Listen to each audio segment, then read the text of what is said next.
जय श्री कृष्णा। राधे राधे। श्री हरिदास। आज हम वैशाख मास मातम्य के दूसरे अध्याय का श्रवण करेंगे। नारद जी बोले, हे राजन, वैशाख के समान पवित्र फल देने वाला कोई अन्य मास नहीं है। जैसे युगों में सतयुग, शास्त्रों में वेद, नदियों में गंगा, दान में जलदान, सुखों में भारिया सुख, उद्यमों में खेती, लाभों में जीवन लाभ, तपस्या में उपवास, धर्म में दया और ज्योतियों में नेत्र ज्योति श्रेष्ठ है। उसी प्रकार सभी महीनों में वैशाख मास श्रेष्ठ है। भोजन के समान तृप्ति नहीं, खेती के समान उद्यम नहीं, धर्म के समान हित नहीं और सत्य के समान यश नहीं, आरोग्य के समान हर्ष नहीं और विष्णु के समान रक्षक नहीं व माधव के समान कोई अन्य पवित्र नहीं है। इसी तरह वैशाख मास के समान पवित्र अन्य कोई मास नहीं है। शेष नाग की शैया पर योग निद्रा में लिप्त रहने वाले भगवान विष्णु को यह मास सर्वाधिक प्रिय है। जो व्यक्ति इस श्रेष्ठ मास का सेवन नहीं करते वे निश्चय ही निकृष्ट योनि को पाते हैं। चाहे वे धर्म की पूर्ति कुआं, बावड़ी, बगीचा आदि कुछ भी क्यों न बनवाए। वैशाख मास में जल का दान, छत्री का दान, उपाहना या खड़ाऊ का दान और पंखा का दान सभी दानों में श्रेष्ठ है। प्रत्येक प्राणी को ये उत्तम दान अवश्य करने चाहिए। वैशाख मास में नियम पूर्वक भोजन आदि करने से सायुज्य मुक्ति प्राप्त होती है। अनेक प्रकार के दान व्रत करने से जो फल मिलता है वह वैशाख मास में केवल स्नान करने से ही प्राप्त हो जाता है। वैशाख मास में जल दान का मातम्य सबसे अधिक है। जल दान स्वयं करें अथवा दूसरों से करवाए, दोनों ही कर्म श्रेष्ठ है।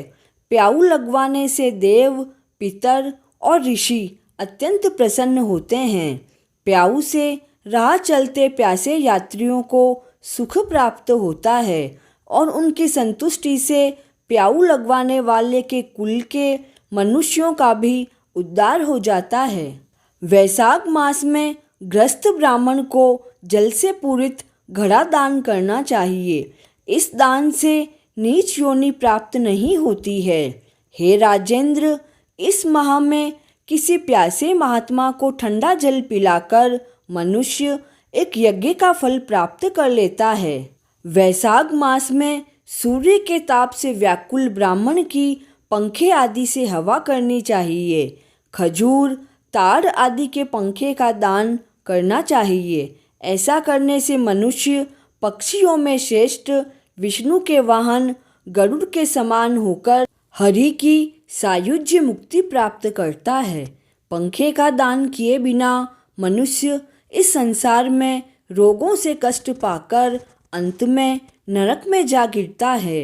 हे राजेंद्र शिरोमणि, आध्यात्मिक दुखों को दूर करने के लिए इस मास में मनुष्यों को छत्री दान करनी चाहिए। छत्री दान किए बिना मनुष्य छाया के लिए स्वयं व्याकुल रहते हुए पृथ्वी पर दुखी बनकर भ्रमण करता रहता है। खड़ाऊ, जूता आदि का दान करना भी अति श्रेष्ठ है। इस दान से मनुष्य कई जन्मों तक राज सुख भोगकर भगवान के वैकुंठ धाम को प्राप्त करता है।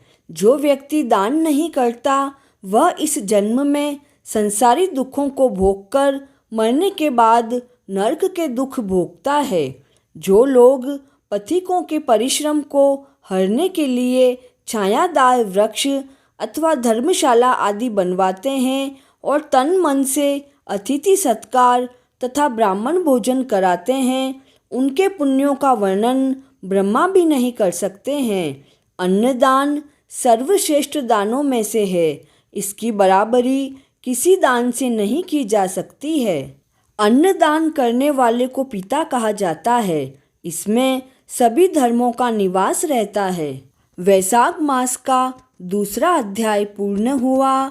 जय श्री कृष्णा।